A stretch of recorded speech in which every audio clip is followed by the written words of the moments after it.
আসসালামু আলাইকুম বন্ধুরা, আজকে আমি হোটেল স্টাইলে লটপটি রান্না দেখিয়ে দেব। এই যে দেখুন, এখানে নিয়েছি মুরগির পাখ, মাথা, পা, কলিজা, গিলাও আছে, এই যে গলা, এই পা, গিলা, এই যে গিলা, এই যে কলিজা। তো এগুলো দিয়ে আমি আজকে লটপটি রান্না করবো। এখানে সব মশলা দিয়ে দিয়েছি, হলুদ, মরিচ, হলুদ সব দিয়ে দিয়েছি। এখন আমি এটা দিয়ে কষিয়ে নেব।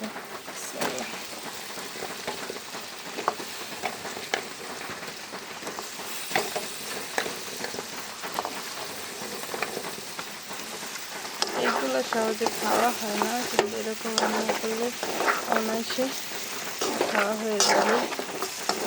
এইরকম একদিন রান্না করে দেখবেন, অনেক মজা হয়।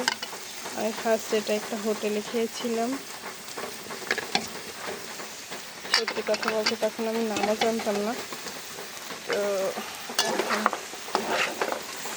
একবার রান্না করে খাওয়ার পরে অনেক মজা হয়েছে। তো ভাবলাম আজকে লুচি দিয়ে দিই।